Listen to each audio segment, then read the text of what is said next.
Olá, muito bom dia. Muito obrigado mais uma vez pela sua companhia. Está começando mais um programa Agronegócio e eu desejo a você um dia muito abençoado. E no programa de hoje nós vamos comentar do conturbado mercado do leite em nível nacional. Você vai acompanhar um evento que aconteceu em Goiânia. Foi o primeiro Agrodebate, onde foi discutida a reestruturação financeira do setor agropecuário, uma situação crítica que o agro vem passando já há algum tempo e que agora, devido à falta de uma política econômica profissional, o setor poderá vir a ter sérios problemas, inclusive queda de produção e de produtividade. Vamos falar das condições climáticas, mais precisamente o fenômeno climático El Niño, que está chegando ao fim.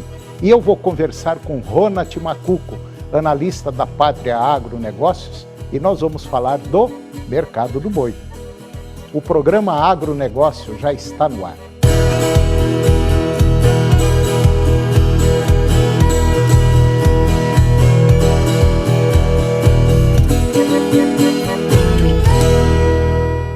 Eu começo o programa de hoje falando do conturbado mercado do leite em nível nacional.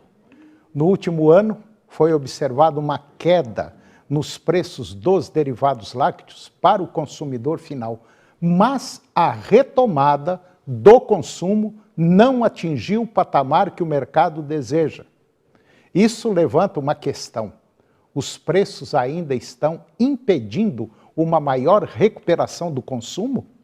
Ao analisar a variação anual, realmente a gente observa uma deflação, uma queda de preços em grande parte dos produtos lácteos lá na gôndola do supermercado, no varejo.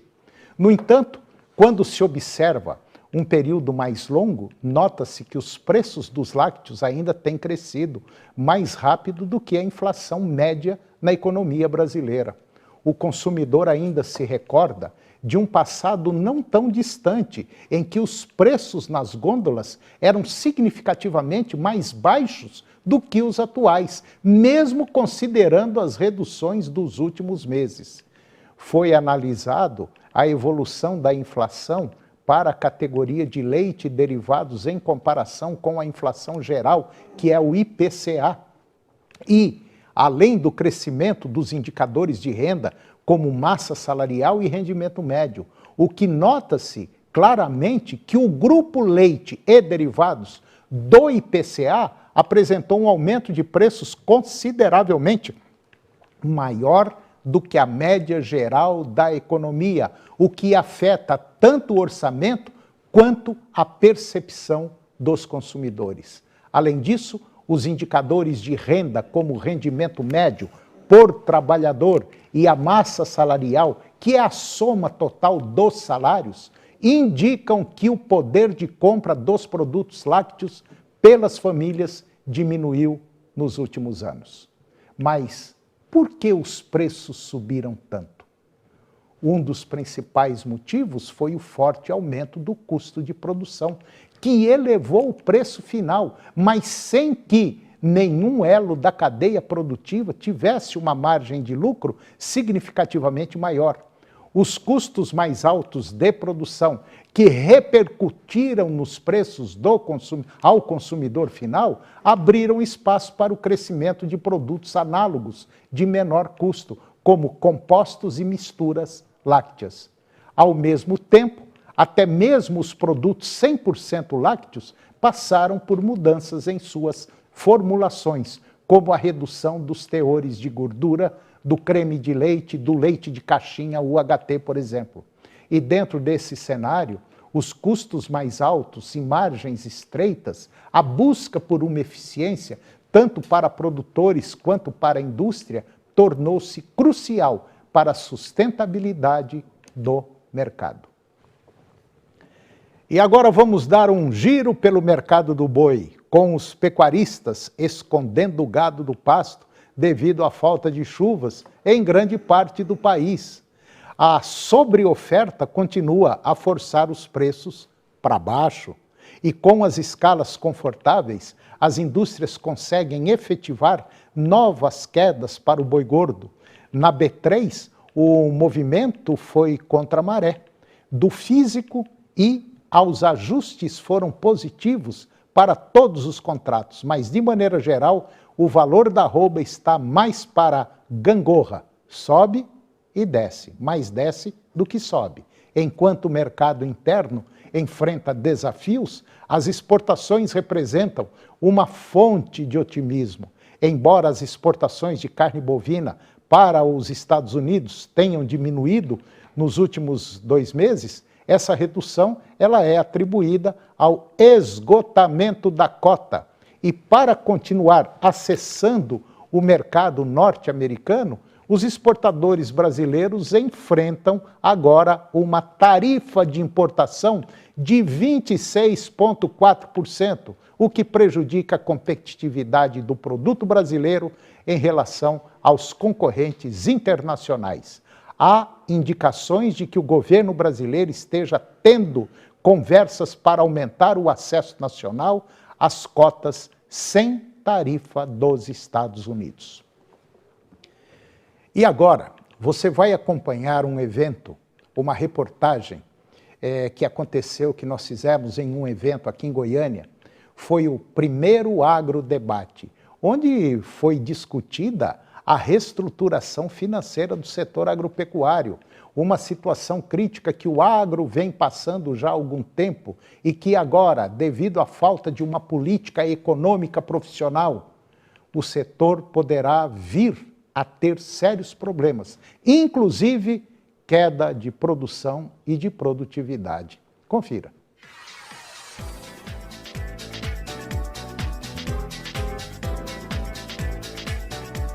Eu estou aqui com o Leandro. O Leandro é o idealizador desse, vamos dizer, desse mega evento que chega no momento oportuno, no momento complicado da economia brasileira, no momento muito difícil para os produtores rurais. E o objetivo central desse evento é tentar mostrar o leque de opções que os produtores rurais têm para tentar resolver o problema aí na sua propriedade. É mais ou menos isso, Leandro? Isso mesmo, Toninho. Os dados oficiais estimam que a gente já passa de R$1 trilhão o nível de endividamento no agronegócio apenas perante as instituições financeiras, sem contar revendas, barter, que a gente sabe que está extremamente crítico. E diante desse cenário de muita dificuldade, em que o nível de endividamento é muito elevado, o custo dessa dívida está muito alto, o preço das commodities está baixo e a margem extremamente apertada para o produtor, a saída disso para ele se reestruturar, para ele se recuperar e conseguir saldar todas essas obrigações que ele tem com a sua produção e não com seus bens, é algo muito difícil, muito desafiador. E por mais que a gente seja um escritório de advocacia, não há saída jurídica que por si só garanta isso. Pensando nisso, é que nós fizemos esse evento gratuito para os produtores, em que nós temos aí grandes profissionais, referência em todo o Brasil, para falar sobre todos os pilares principais dentro de uma propriedade rural, que diz respeito à gestão de pessoas, administrativa, financeira, contábil, e também quanto a uma gestão de uma comercialização de precisão, né? Tá cada vez mais difícil o produtor ele ganhar no momento da comercialização. Não adianta, no caso do agricultor, ele investir de tudo para colher 100 sacas de soja, se ao final ele vai vender essa soja por R$100, ele acaba não tendo a rentabilidade necessária, né? Então, esses profissionais, o objetivo estão aqui hoje é justamente auxiliar, trazer informações, trazer insights para auxiliar o produtor nessa tomada de decisões daqui para frente. Uma coisa muito interessante que a gente observa no mundo do agro, e basicamente muita gente fala sobre isso, é o seguinte: da porteira para dentro o produtor sabe, o produtor conhece, o problema é da porteira para fora. Na nossa visão, o problema é da porteira para fora e da porteira para dentro. É um conjunto de fatores que faz com que ou a coisa dá certo ou a coisa não dá certo. E muito comum hoje está o seguinte: a situação dos produtores rurais, principalmente dos agricultores, é voltada agora para... O prejuízo foi muito grande. Nós temos que fazer uma recuperação judicial ou nós temos que fazer uma renegociação da nossa dívida. O problema não é você fazer a recuperação judicial ou você fazer uma renegociação do seu problema. O problema é que existem vários problemas que têm que ser resolvidos.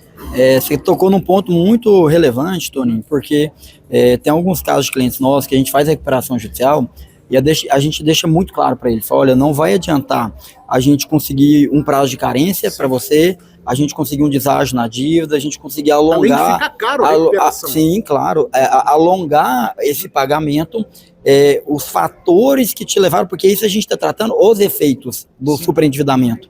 A gente não está tratando a causa. Se a gente não tratar a causa, você vai quebrar, e aí você vai quebrar definitivamente, né? Você vai perder todos os seus bens. Então, você precisa ter um olhar de entender o que me trouxe até aqui, né? Quais foram os erros, os equívocos que eu cometi e que eu preciso melhorar a partir de agora para conseguir fazer dar certo. E agora vai ser ainda mais difícil, porque essa nova etapa para tentar fazer as coisas darem certo, já vem com um grande fardo nas costas de uma dívida muito alta, com um custo muito elevado, né? E que ele vai ter que trabalhar pesado para conseguir resolver isso aí nos próximos anos, porque a gente sabe também que esse problema que foi construído, o produtor não vai conseguir resolver ele de um ano para o outro, de uma safra para outra, né? Vai levar aí no mínimo 4, 5 anos para frente para a grande maioria dos produtores conseguirem se recuperar dessa situação que eles chegaram até aqui.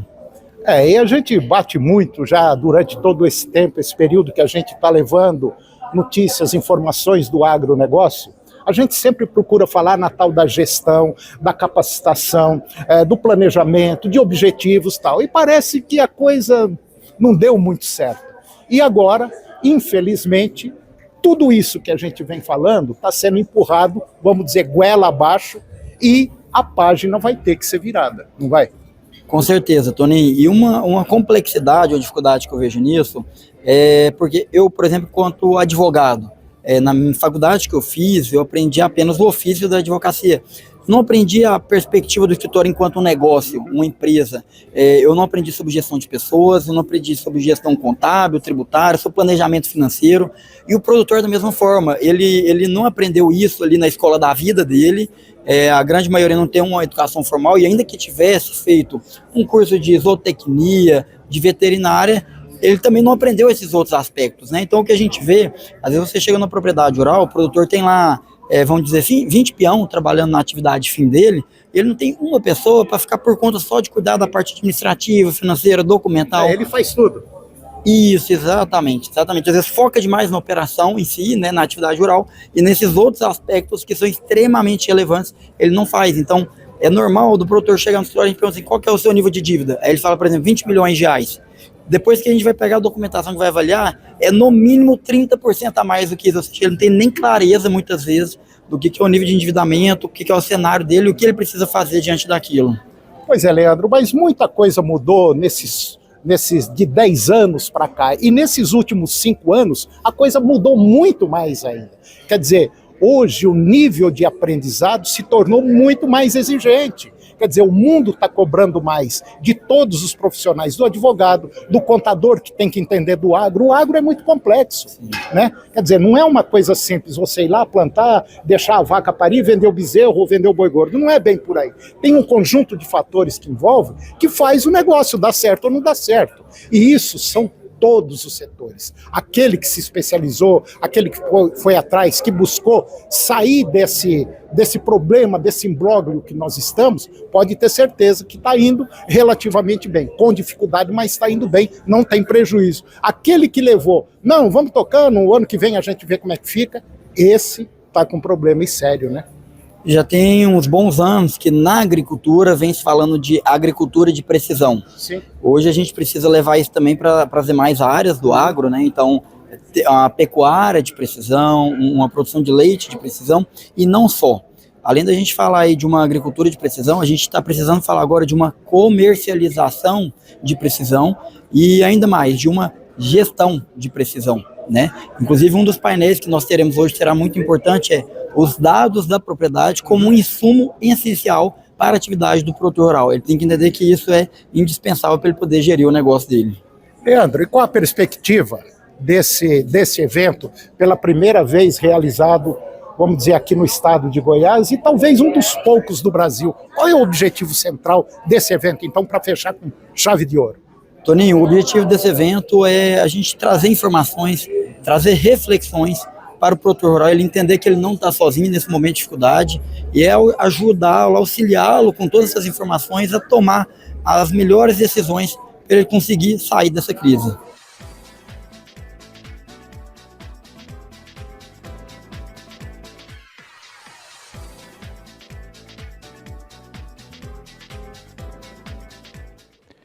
E depois do intervalo, nós vamos falar das condições climáticas, mais precisamente do fenômeno El Niño, que já está chegando ao fim. E eu vou conversar com Ronald Macuco, analista da Pátria Agronegócios, e nós vamos falar do mercado do boi gordo. Nós voltamos já, é um minuto só.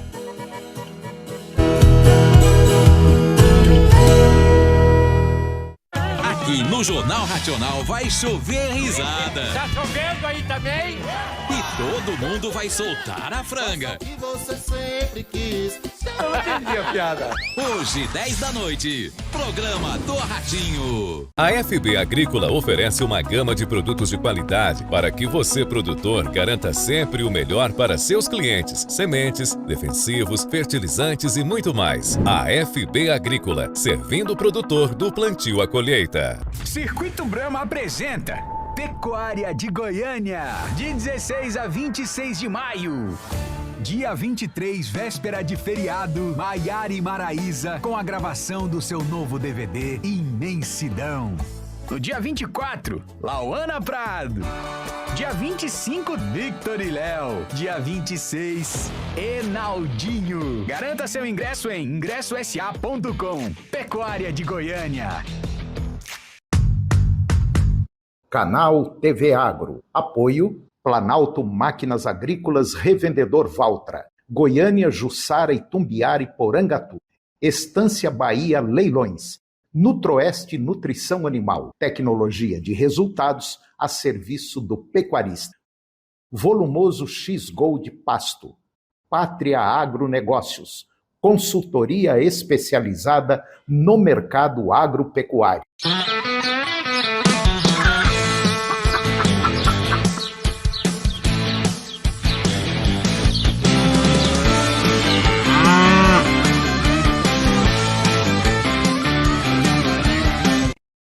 Hoje, após o Ratinho, é tudo nosso.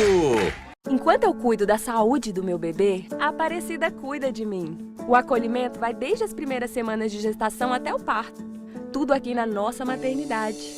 O Hospital Garavelo agora é maternidade municipal pública e gratuita. Esse investimento da Prefeitura de Aparecida, por meio do programa Aparecida Mulher, é um novo marco para a saúde das aparecidenses. Prefeitura de Aparecida. Programa Aparecida Mulher. Cuidando da saúde de quem cuida. De 16 a 26 de maio, a TV Serra Dourada e a 99,5 FM marcam presença na Pecuária de Goiânia. Visite nosso estande, divirta-se com os shows do Boteco 99,5 e concorra a prêmios. Pecuária de Goiânia, de 16 a 26 de maio, com promoção da TV Serra Dourada e 99,5 FM. Oferecimento Petroforte, distribuidor autorizado Lubrax. Vai na certeza de Lubrax. Equatorial, por Goiás hoje. Pelo futuro todo dia. Melhor almoço de Goiânia. Com pratos generosos e preço justo. Pilão Bar. Seu look perfeito está no Outono e Inverno Araguaia Shopping. Facune Camps, número 1 de Goiás. Mega Telecom, soluções em TI e Telecom para sua empresa. Arraiá é Conveli e PPA, tradição e qualidade.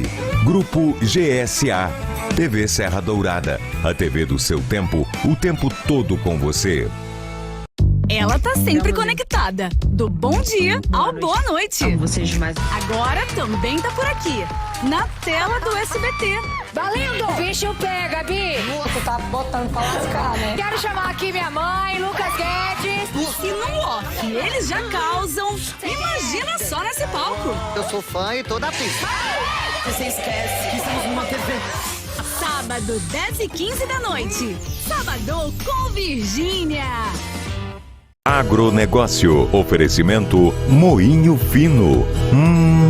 Vem tomar um café comigo. AFB Agrícola, servindo o produtor do plantio à colheita. Hidráulica comercial, componentes hidráulicos.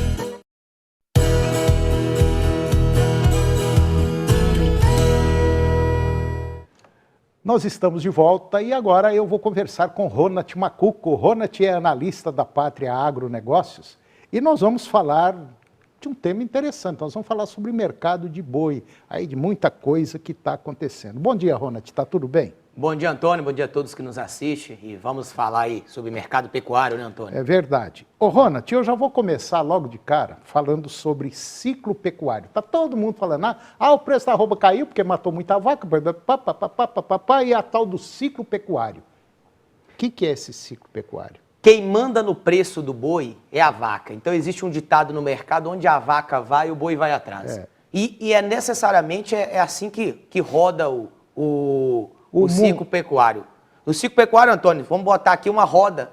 E essa roda ela começa com uma oferta maior de fêmeas chegando para o mercado. Quando tem mais fêmeas chegando para o mercado, uma coisa anterior aconteceu. O preço do bezerro, o preço da bezerra caiu, porque o pecuarista só abate fêmea quando a recria, quando a cria não está remuneradora. E se tem mais vaca indo para o abate, o que acontece, Antônio? O preço do boi não sobe, porque tem mais oferta de vaca indo para o frigorífico. Se está batendo fêmea, o que logo em sequência vai acontecer? Preço do bezerro começa a subir, porque tem menos oferta de bezerro. Vai ter menos vaca para parir bezerro. Exatamente, Antônio. Então esse é um ciclo vicioso que só acaba quando a gente chega num determinado momento que a gente começa tudo de novo. Então, nesse momento, Antônio, a gente está vivendo o abate de fêmea crescendo proporcionalmente. É o segundo ano, a gente viveu isso no ano de 23 e estamos indo para o ano de 24 também. Com o abate de fêmea crescendo, começa a faltar bezerro e aí a gente começa a ver o preço do bezerro de R$300, a arroba, pipocar. É o bezerro de R$10 o quilo, pontualmente em Minas, MS, Goiás já aconteceu no mês de abril e março aí. E o preço do bezerro sobe, falta fêmea para parir bezerro, enfim, é aquele ciclo vicioso que acontece basicamente em todo tipo de mercado. Aí nós temos também o preço do boi no mundo, preço da arroba do boi. E a gente sabe que o preço da arroba do boi aqui no Brasil é o mais barato que tem, né? Exatamente, Antônio. Quando você compara com outros países e olhando para um dos principais players, exportadores também, que é os Estados Unidos, a gente fala aí de uma diferença de mais de R$40 dólares a arroba, Antônio. E nesse momento, Antônio, então, por que a gente tem uma arroba mais barata do mundo? Porque a gente tem uma oferta grande de fêmea vindo para o abate. Então, por isso que os nossos números de exportação, ele é magnífico. E aí, se você olha só para o número de exportação, Antônio, você projetaria uma arroba de R$300, porque estamos exportando mês após mês, o ano de 2024, recorde de exportação comparado com o ano de 23, comparado com 22. Na verdade, a gente estraga o mercado, né? Exatamente. Mas isso é normal, tá, Antônio? E aí, quem é que sofre mais nisso, Antônio? O pecuarista da cria. No primeiro momento, ele é o que mais aperta a margem, Antônio. E aí, se a gente pega e olha o preço do bezerro em setembro de 2023, foi um preço muito ruim, né, Antônio? E aí fez com que a margem líquida da cria ela fosse negativa no ano de 23, em setembro e agosto ali, 2 meses, que foi muito ruim para reposição. Tinha bezerro sendo negociado no Goiás a R$ 1.400, bezerro de alta qualidade. Né? É verdade. E aí a vaca e o bezerro, como é que estão? Vaca e o bezerro. Quando eu olho para uma tomada de decisão, o bezerro parou de cair, Antônio. Se o bezerro parou de cair, o próprio indicador CPEA, Mato Grosso do Sul, mostra isso. Bezerro saiu de 3.600, e se olha em 2022 ainda era bezerro na casa dos 2.700, esse bezerro hoje se encontra nos R$2.000. Se eu pego um bezerro de 200 quilos, R$2.000, Antônio, seria um quilo do bezerro em torno de R$10, R$10,30, seria uma arroba de 310, 315. Então sim, o bezerro já encontrou fundo na nossa visão no ano de 23. Da agora para frente é uma melhora lenta ainda, mas gradual. Se eu começo a ter uma melhora no preço do bezerro, no preço da bezerra, Antônio, eu paro de abater fêmea. Então, em sequência a isso, a gente vai ver uma melhora no preço do boi. Isso será no ano 24, Antônio? Acredito que o ano 24 ainda vamos ter uma oferta de fêmea muito grande vindo para o abate. O próprio... 25 vai ser bom. 25 para 26 a gente já pode começar a bater aí no peito, que estaremos... Não só Goiás, não só Minas, não só São Paulo, vendendo bezerro de R$300. Mas Rondônia, Pará, Mato Grosso e o Mato Piba. Que hoje no Pará você ainda encontra bezerro de 230, 240 a arroba. Se eu tivesse dinheiro, eu ia comprar bezerrinho. Faz muito sentido, Antônio. Bom, falando em bolsa, liquidação financeira em bolsa. Quando eu olho para a bolsa, eu Eu lembro do primeiro gráfico, que era o ciclo pecuário. A Bolsa, ela nos traz um direcional para uma tomada de decisão. Bolsa, para os próximos 8 meses, 9 meses, a Bolsa já projeta uma melhora de preço. Nada tão significativo ainda. É boi de 40, 50 reais acima do que a gente tem hoje. Porque hoje está chegando o boi de pasto. As chuvas prolongou um pouco mais dentro do abril, então o boi de pasto está vindo. Quando você olha o preço do boi no disponível hoje, é 225 para as paulistas. Quando eu olho para novembro, é um boi 243. Então já estamos falando algo aproximadamente de 18 reais de um ágio para o segundo semestre. Isso vai confirmar? É a pergunta que a gente vai responder nos próximos dias. Pois é, mas aí tem um detalhe muito importante que você que está nos acompanhando aí, pessoal do mercado, tem que observar. Se a nossa economia continuar patinando, a carne vai continuar lá na gôndola do supermercado. E ela ficando lá, o trem engarrafa aqui para trás. E esse é um bom ponto, Antônio, porque exportação representa 25% só da nossa produção. É aí que está o negócio. E 75% é proveniente da demanda doméstica. Como é que está o nível de dinheiro na mão do consumidor final? Se o governo tivesse dado a picanha que falou, as coisas podiam estar um pouquinho melhor. Abate de fêmeas. Vai continuar crescendo no ano 24, Antônio. E quando eu olho isso me traz uma certeza. Se tem fêmea vindo para o abate, eu tenho uma dificuldade para uma valorização tão abrupta, tão alta ou tão forte no preço do boi. Então, não fique pensando que você vai vender boi ainda esse ano no Goiás, em Minas e Mato Grosso a 250, porque talvez esse número não chega, tá bom? Não chega, não. É verdade. E aí, custo. Esse é um calo. Esse é um calo, Antônio. Não adianta a gente falar e trazer um direcional, Antônio, sem olhar para dentro de casa. Sem fazer em conta. E minha conta, ela não é a realidade da sua conta. Eu tenho fazenda no Pará. A minha cria é uma cria barata, porque o preço da terra no Pará é barato. Então eu consigo produzir um bezerro mais barato do que o Goiás. E primeira coisa, são alguns pilares, mas qual é o seu custo? Trata a sua fazenda como uma empresa. A partir disso eu tomarei melhores decisões de médio e longo prazo. Se eu sou da cria, então eu vou estruturar para andar com mais bezerras, para o próximo ano eu ter mais vaca parideira daqui 1 ano e meio, 2 anos. Se eu sou da engorda ou sou da recria, eu vou comprar bem agora, vou fazer mais volume. Então saber disso é crucial para ganhar dinheiro. Vamos falar aqui, no final do dia, produzimos para fazer dinheiro, para alimentar o mundo? Sim, mas no final do dia, a operação dentro da fazenda, dentro da porteira, ela tem que ser lucrativa e remuneradora para o pecuarista, para o sojicultor, para quem está no elo da cadeia. E para isso você tem que entender muito da porteira para dentro e da porteira para fora. Se não entender, pode ter certeza, só da porteira para dentro não resolve mais não. Tem que ser dos dois lados, é do lado de lá e do lado de cá. Se você quiser bater um papo com o Ronald sobre pecuária de corte, liga lá na Pátria, o telefone é o 629-9574-9280. Liga lá para o pessoal da Pátria, que você vai discutir, inclusive, Bolsa, Mercado Futuro, enfim, tudo que você precisar sobre agropecuária. O pessoal também é muito bom na área de grãos. Ronald Macuco, mais uma vez, muito obrigado pela sua presença, foi um prazer tê-lo aqui. A conversa hoje foi excelente e até o próximo. Um excelente dia a todos e Deus nos abençoe. E o programa de hoje chegou ao fim e eu termino com a seguinte frase: uma mudança sempre deixa o caminho aberto para outras. Muito obrigado pela sua companhia, que Deus nos abençoe e até o próximo programa. TV Serra Dourada SBT Goiânia. A melhor maneira de se informar sobre os acontecimentos do dia. Hoje, às 7h20 da noite, no Jornal Serra Dourada. A seguir, Primeiro Impacto Continuação.